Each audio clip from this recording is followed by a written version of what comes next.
온 무리가 가만히 있어 바나바와 바울이 하나님께서 자기들로 말미암아 이방인 중에서 행하신 표적과 기사에 관하여 말하는 것을 듣더니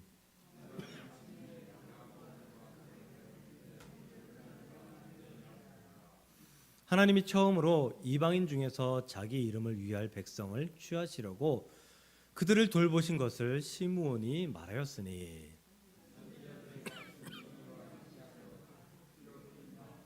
이후에 내가 돌아와서 다윗의 무너진 장막을 다시 지으며 또 그 허물어진 것을 다시 지어 일으키리니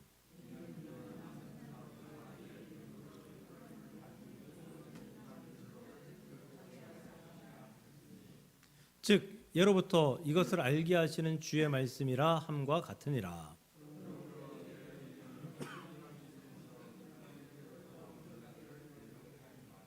다만 우상의 더러운 것과 음행과 목매어 죽인 것과 피를 멀리하라고 편지하는 것이 옳으니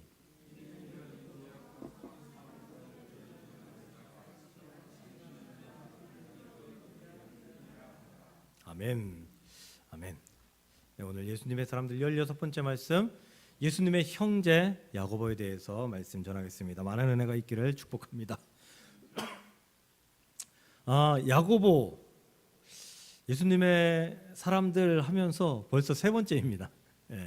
첫 번째 야고보는 요한의 형제 야고보, 세베대의 아들 야고보, 예수님의 제자 야고보, 큰 야고보라고 하는 야고보에 대해서 말씀을 들었고요. 두 번째는 역시 예수님의 제자이지만 작은 야고보라고 하는 야고보에 대해서 말씀을 들었습니다. 오늘 세 번째 야고보는 예수님의 동생, 친동생, 야고보에 대해서 말씀을 듣도록 하겠습니다. 천주교에서는 예수님의 친동생 야고보를 예수님의 형제이지만 배다른 동생이다라고 주장합니다. 왜냐하면 천주교에서는 마리아의 절대 순결의 모습이 필요하기 때문입니다. 천주교에서는 마리아라고 안 부르죠. 성모 마리아, 예수님의 어머니 마리아, 성자의 어머니 마리아, 그리고 그 성부, 성자, 성령과 동일한 한자인 성스러울 성자를 써서 거룩한 마리아라는 이름으로 성모라고 붙여서 사용합니다. 그래서 절대 순결의 모습이 있어야 되고요. 그리고 이 순결의 모습이 계속 동정녀 탄생 이후에도 동정녀로서 유지되어야 된다라고 주장하기 때문에 예수님의 형제 야고보가 다른 어머니, 이 중동 지방에는 일부 다처제잖아요. 그래서 다른 어머니의 아들, 그래서 예수님의 형제지만 배다른 형제다라고 이야기하는 그런 경향이 있습니다. 근데 이 주장에는 좀 문제가 있습니다. 왜냐하면 누가복음 2장 7절을 보면 이렇게 기록되어 있거든요. 첫 아들을 낳아 강보에 싸서 구유에 뉘었으니 이는 여관에 있을 곳이 없음이로라. 첫 아들이다라고 기록하고 있습니다. 만약 마리아가 예수님을 낳고 끝났다라고 하면 예수님을 독생자 혹은 외아들이라고만 표현을 했어야 합니다. 굳이 누가가 첫 아들이라고 표현할 이유가 없다는 거죠. 만약에 예수님밖에 없었다라고 하면 첫 아들이 아닌 외아들, 그러니까 첫 아들이라고 했으니까 둘째 아들도 분명히 있었다라는 뜻으로 우리는 받아들일 수 있습니다. 어쨌든 야고보는 예수님의 형제입니다. 예수님의 동생입니다. 왜냐하면 마리아를 통해 낳은 아들이 예수님의 첫 번째이기 때문이죠. 그 야고보는 태어나면서부터 예수님을 보았고요. 예수님의 모든 행적을 가장 가까이에서 관찰한 사람이 야고보였을 것입니다. 그래서 예수님을 가장 닮은 사람, 외형적으로나 성격으로나 모든 것으로나 가장 닮은 사람이 야고보가 되어야 된다라고 우리는 볼 수 있는 것이죠. 그런데 야고보는 예수님의 신적인 모습을 좋아하지 않았습니다. 인정하지 않았습니다. 심지어 예수님의 모든 형제들이 그랬듯이 야고보 역시도 예수님을 미쳤다라고 오해하면서 공격했습니다. 그래서 오히려 예수님을 믿기보다는 배척했고 망신거리라고 생각했을 정도입니다. 또한 잘 생각해 보십시오. 예수님을 바리새인, 사두개인, 제사장, 이 이스라엘의 가장, 유대 나라의 가장 힘 있는 사람들이잖아요. 이 사람들이 예수님을 공격했습니다. 그렇다면 예수님의 형제들도, 예수님의 가족들도 당연히 공격을 받았을 것입니다. 그렇겠죠. 이 사람들이 직접 와서 예수라는 사람을, 예수님을 핍박한 이야기들을 이 형제들에게, 가족들에게 하면서 너희들 어떻게 그럴 수 있느냐라고 이야기했을 수도 있지만, 동네 사람들이, 주변 사람들이 계속해서 안 좋은 소리들을 예수님의 형제, 예수님의 가족들에게 퍼부었을 가능성이 충분하기 때문에 야고보를 포함한 예수님의 형제들은 예수님에 대해서 반감을 가질 수 있는 충분한 이유가 있었다라는 것입니다. 근데 그런 야고보가 우리가 읽고 우리가 은혜 받고 있는 성경인 야고보서의 그 야고보입니다. 야고보서의 저자 야고보가 됩니다. 예수님을 배척한 야고보는 아이러니하게도 야고보서에서 믿음을 가지고 살라고 강조하는 그런 사람이 됩니다. 야고보서의 주요 내용들은 고난을 당하고도 오히려 기쁨으로 여기라, 고난을 이기고 나서 그 위에 상급을 주시는 우리 예수님을, 우리 하나님을 인정하라, 믿으라 라고 이야기하고 있고요. 오히려 너희들이 믿음을 가졌으니 그 믿음을 썩히지 말고 행동하며 실천하며 그 믿음으로 말미암아 승리하는 삶을 살라라고 독려하는 말씀이, 격려하는 말씀이 야고보의 말씀이다라는 것입니다. 그렇다면 예수님을 배척하고 미워했던 야고보, 그가 왜 변화되었는지 궁금합니다. 오늘 말씀을 통해서 그 궁금증을 풀고요, 또 믿음을 결단을 하고 그리고 하나님의 사역들을 행해 나간 야고보의 모습을 살펴보며 우리에게도 야고보의 도전이 있기를 주님의 이름으로 간절히 축복합니다. 누구나 자랑하고 싶은 마음이 있죠. 자랑하고 싶은 거 있으시죠? 네. 백성만 집사님 자랑하고 싶은 거 뭐 있어요? 갑자기 물으면 대답을 못하죠. 근데 있을 거예요. 30년, 40년, 50년, 60년 살면서 내게 자랑거리가 없다 하면 그것 또한 이상한 걸 거예요. 사람들은 자랑거리를 내놓고 싶어합니다. 그 유명한 연예인들이 토크쇼에 나와서 그렇게 이야기하더라고요. 그 연예인이 자기 아버지한테, 어머니한테 전화하면 여보세요라고 안 받고 그 연예인의 이름을 크게 외치면서 그러면서 전화를 받는다라고 하죠. 자랑하고 싶어서, 내 아들이 이런 사람이야라고 자랑하고 싶어서 그런 거죠. 대학 시절 친구들하고 이런저런 이야기를 하다가 고향 음식에 대해서 이야기가 나왔어요. 제가 강원도 원주인데 강원도 음식은 딱히 자랑할 만한 음식이 없습니다. 별로 없어요. 근데 유일하게 유명한 게 원주 추어탕이에요. 근데 전 추어탕 별로 그때 먹지도 않았어요. 지금 먹기는 하는데 막 좋아하는 음식은 아니에요. 그러니까 추어탕에 대해서 뭐 애정도 없는 거죠. 근데 자랑해야 되잖아요. 내 고향 음식을 자랑해야 되잖아요. 그래서 추어탕, 그게 몸이 얼마나 좋은 건지, 그거 먹으면 땀이 뻘뻘 나고, 몸이 막 이제 건강해지는 것을 막 느낄 수 있다 그러면서 한마디로 시쳇말로 썰을 푸른 거죠. 그랬더니 그러냐고, 우리 추어탕 언제 한번 먹으러 가자고 막 이야기들이 막 나왔습니다. 그 이야기가 끝나고 다른 친구 하나가 자신 고향 음식을 이야기하는데 안타깝게도 그 친구의 고향은 전주였습니다. 전주는 모든 음식이 유명하죠. 굳이 뭐 전주 음식 뭐 이야기할 필요 있나? 그렇게 유명, 얄미웠거든요 좀. 그리고 전주 비빔밥 이야기를 하더라고요. 전주 비빔밥은 세계적으로 유명한 음식인데 그거 뭐 자랑해봤자 뭐 입만 아픈 것 아닙니까? 근데 굳이 자랑을 하길래 아주 얄미웠어요. 그래서 제가 전주 비빔밥이나 서울 비빔밥이나 뭐 다를 게 뭐가 있냐, 내가 내려가서 먹어봤는데 뭐 맛있는지 모르겠던데 비슷하던데 약을 올렸죠. 승질을 돋궜죠 제가. 그리고 나서 얼굴이 울그락불그락 막 되는 걸 보고, 야, 내가 보니까 야, 야채 들어가지, 고기 뭐 간 거 뭐 고기 조금 들어가지, 뭐 계란 후라이 올리지, 뭐 참기름 슬쩍 깨? 뭐 이런 거 하지. 뭐 다를 게 없던데? 뭐 다를 게 없잖아요, 사실. 들어가는 건 뭐 다를 거 있나요? 다를 거 없잖아요. 근데 무슨 전주기 비빔밥이 세계적인 음식이냐고. 그냥 비빔밥 하면 그냥 한국의 세계적인 음식이다라고 이야기하는 거지. 뭐 굳이 전주 비빔밥 이야기를 하냐고.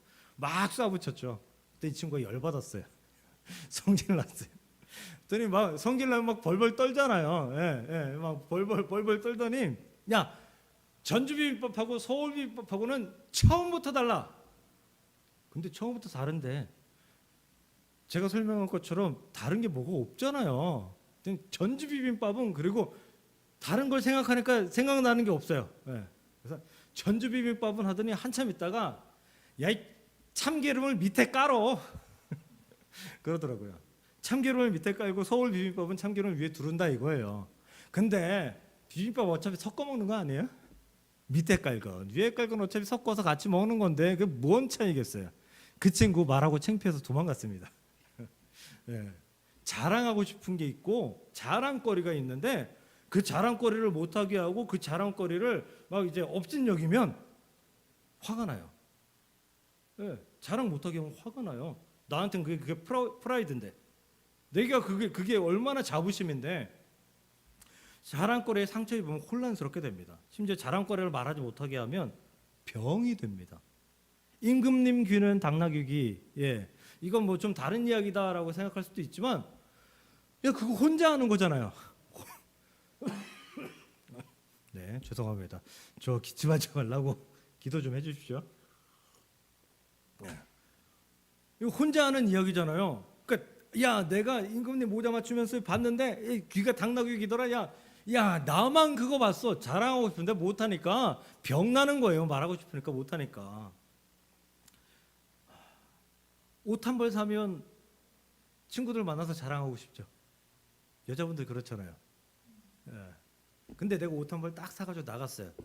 근데 만난 친구는 명품백을 사가지고 왔는데 앞에 딱 그 커피숍 그 테이블 위에 딱 명품 가방을 딱 놓으면, 아씨, 옷은 자랑도 못해요.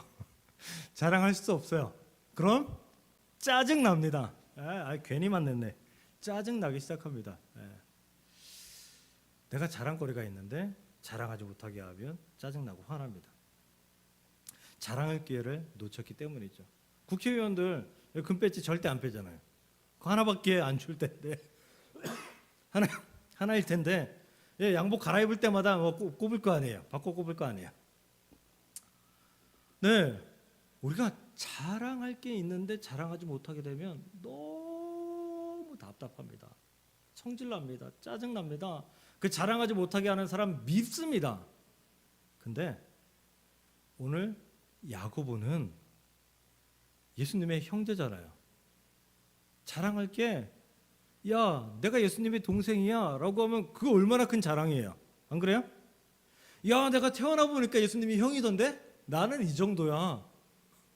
이거 얼마나 큰 자랑거리예요. 야, 내가 어릴 때 예수님하고 소꿉장난도 하고 흙장난도 하고 얼마나 재미있게 놀았는데, 내가 예수님한테, 내가 우리 형 예수한테 성경 이렇게 풀이하는 거 이거 배운 거 얼마나 많았는데, 자랑할 거 얼마나 많아요. 사도들한테, 그리고 무슨 뭐 설교할 때 뭐 이럴 때 얼마나 많아요. 근데 야고보서 1장 1절에 이렇게 자신을 소개합니다. 하나님과 주 예수 그리스도의 종 야고보는 흩어져 있는 12지파에게 문안하니라. 뭐라고요? 예수님의 동생이요? 형제요? 아니요. 종이요. 자기의 자랑거리가, 자기의 프라이드가 그렇게 강한데, 나는 너희들과 똑같이 예수님의 종이다라고 스스로를 설명하고 있는 것이다라는 것입니다. 야고보는 야고보서 4장 6절에서 겸손에 대해서 말씀하십니다. 하나님이 교만한 자를 물리치시고 겸손한 자에게 은혜를 주신다. 겸손을 가르치는 야고보가 스스로 1장 1절에서 겸손을 이야기하고 겸손을 행동합니다. 겸손은 그저 말하는 것이 아니라, 지시하는 것이 아니라 내가 실천하는 것이다. 내 스스로가 겸손한 것이 중요한 것이다 라고 가르쳐 주시는 야고보 선생님의 가르침이다라는 것입니다. 우리도 겸손함을 갖기를 주님의 이름으로 축복합니다. 너 겸손해가 아니라 내가 겸손하겠습니다 라고 고백할 수 있는, 그렇게 살아갈 수 있는 저와 여러분들 될 수 있기를 주님의 이름으로 간절히 축원합니다.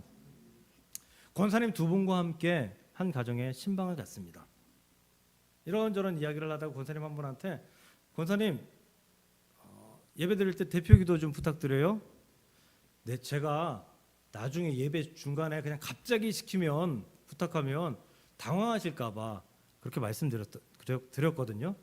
네. 권사님 기도 좀 부탁드려요 라고 했더니 권사님이 저쪽 끝에서 어떻게 하시냐 하면, 목사님 나 못해요 노래를 부르시더라고요. 막 손을 흔드는데 손이 안 보일 정도로. 네. 예배가 시작됐고요.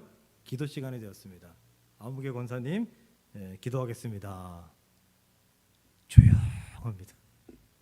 10초가 지나도 조용하고 20초가 지나도 조용하고 30초 조용하고, 정말 개미가 지나가면 소리도 들릴 정도로 조용하더라고요. 한참 있다가 제가 기도했습니다. 예배가 끝나고 권사님 삐쳤어요. 기도 못한다고 했는데 왜 시켰냐고, 왜 망신 주냐고 삐쳤어요. 이런 걸 적반하장이라고 이야기를 합니다. 예. 왜냐하면 권사님 임직하실 때 분명히 이렇게 생각하거든요. 교회와 성도들을 위해서 기도하겠다고 서약하거든요. 권사님들은 이게 서약의 내용 중에 반드시 들어가 있어요. 권사 서약에는. 근데 기도하겠다라고 생각하고 권사 임직 받았는데 나 기도 못해요. 이게 뭡니까? 이게 자랑입니까 도대체? 제가 고기를 구워 먹으면 제가 주로 구워요. 거의 제가 구워요. 그냥 뭐 잘 구워서 굽는 게 아니라 그냥 남이 구워주는 거 먹는 게 좀 민망해서 굽는 편이에요.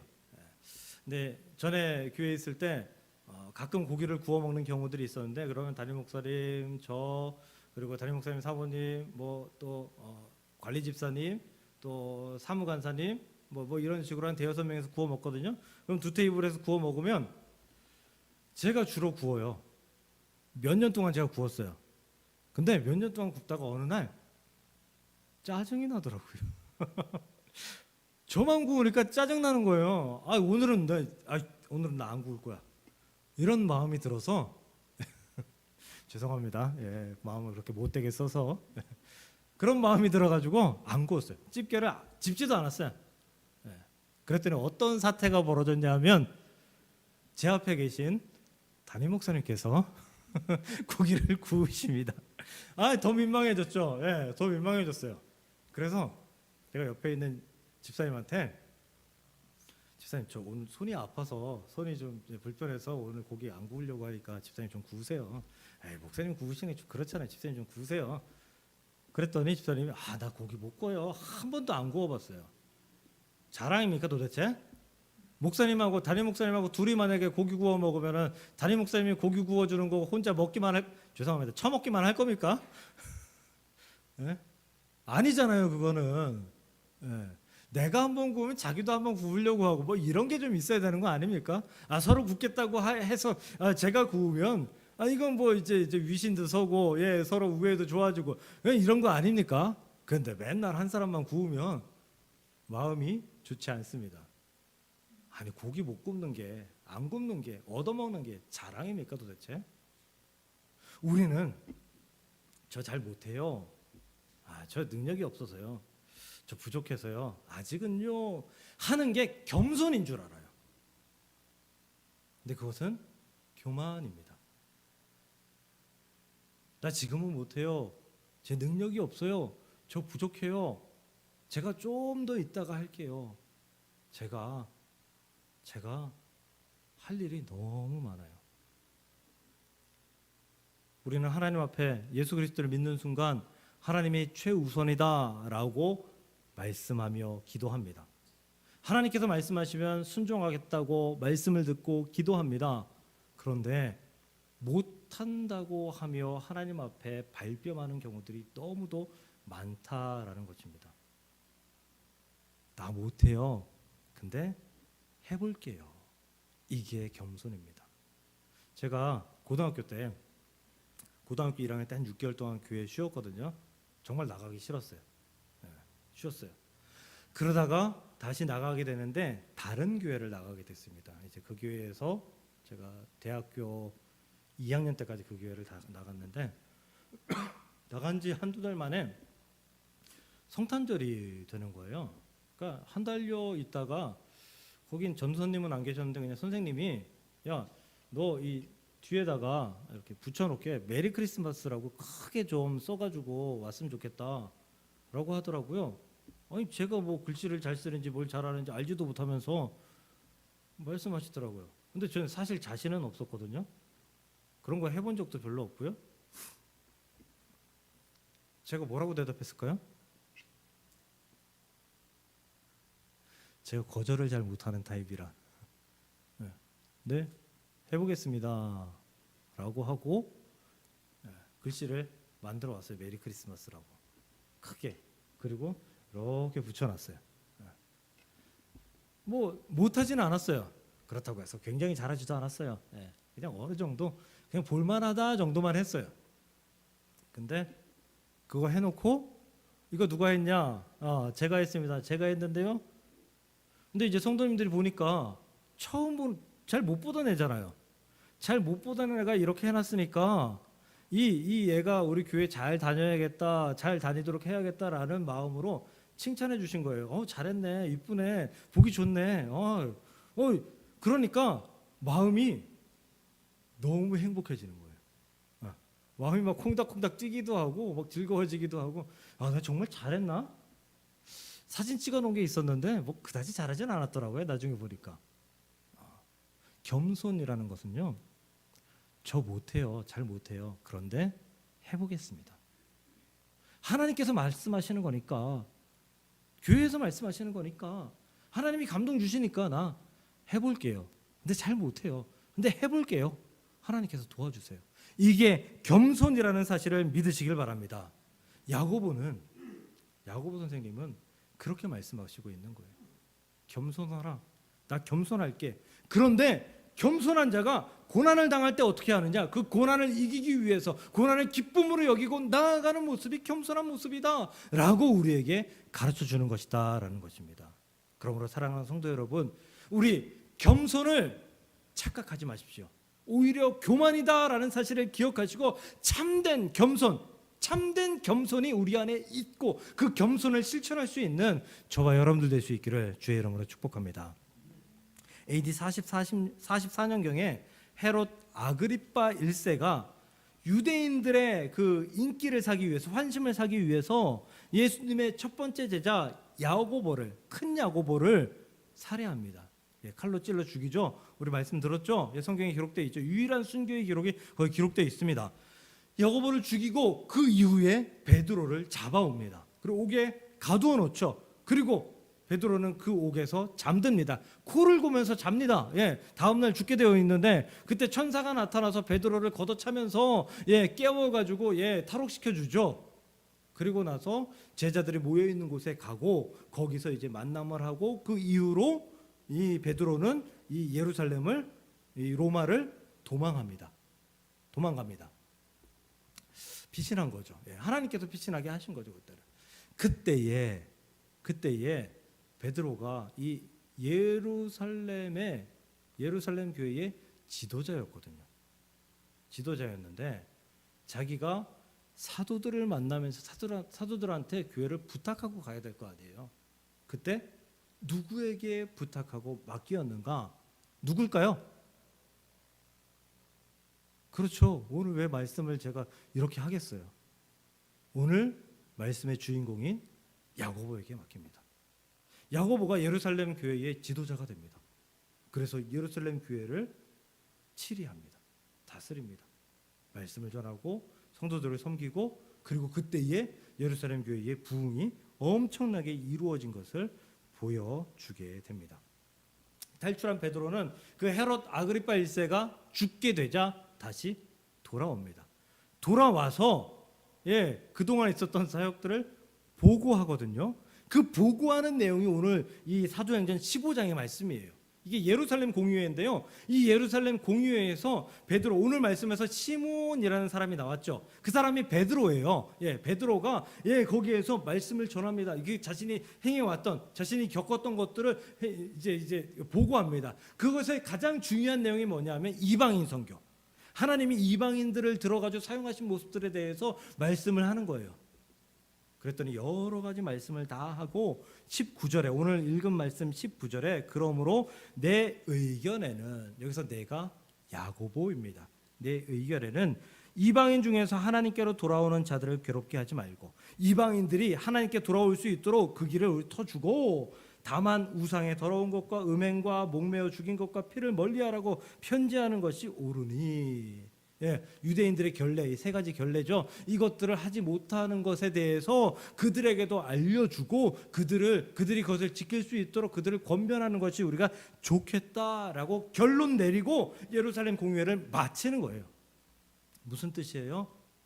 예루살렘 공유회의 사회자, 예루살렘 교회의 공유회의 주도권이 야고보에게 있었다라는 뜻이에요. 그러니까 야고보는 베드로와 비슷한 그런 권위를 가지고 있던 사람이 야고보였다라는 것입니다. 사도 바울도 그걸 인정해요. 갈라디아서 2장 9절을 보면요, 이때가 지난주 말씀드린 그 아글파 아라비아 광야에 3년 있었고 다소에 10년 있었고, 그 이후에 그 사도들을 만나러 왔다 그랬죠.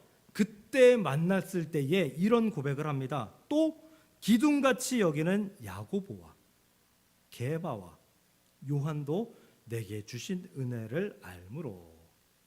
만약에 이 야고보가 그 순교당한 첫 번째 야고보면 게바 뒤에 왔겠죠. 야고보와 게바와 요한, 오늘의 주인공 야고보입니다. 사도 바울도 야고보를 예루살렘 교회의 제일 첫 번째 지도자인 것을 인정하는 모습을 보여주고 있는 것입니다. 야고보는 예루살렘 교회, 초대교회 시절에 대단한 권위 있는 사람이었습니다.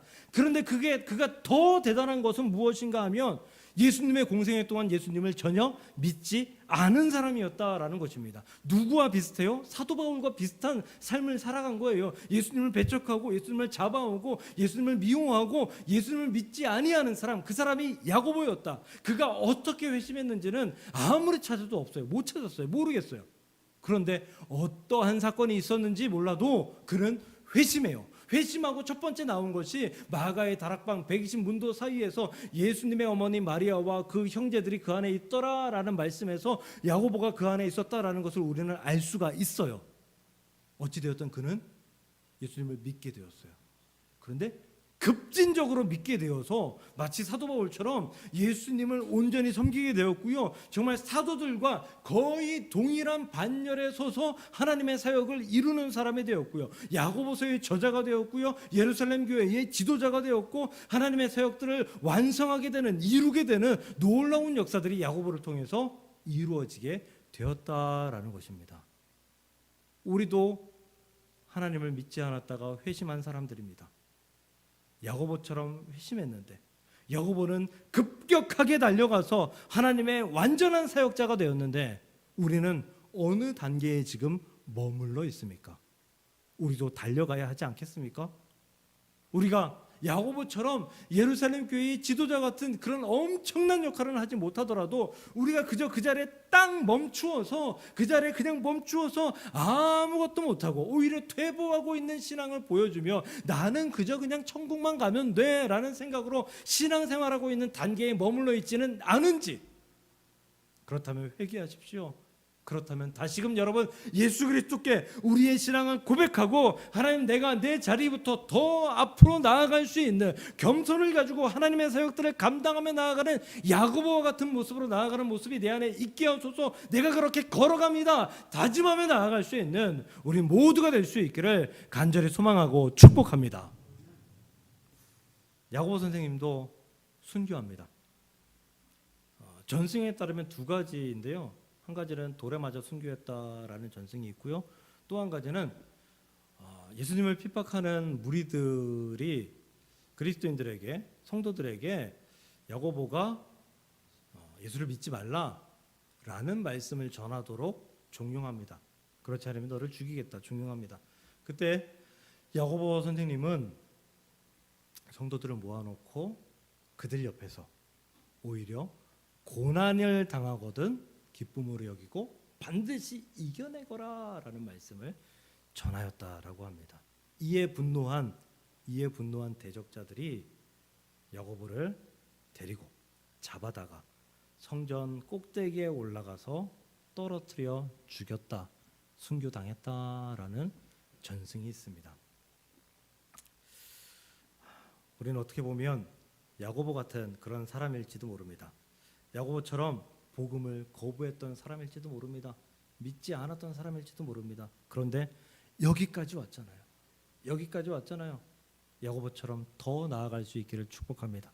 더 나아갈 수 있도록 겸손함을 겸비하시고 그리고 우리 안의 교만을 버려버리시고 야고보처럼 순종하며 야고보처럼 하나님의 말씀 가운데 온전히 나아가며 야고보처럼 급진적으로 발전하기 위해서 기도하고 힘쓰며 말씀 가운데 나아가는 거룩한 모습으로 그리고 하나님의 기쁨되는 모습으로 살아갈 수 있는 저와 여러분들 될 수 있기를 주님의 이름으로 간절히 축원을 드립니다.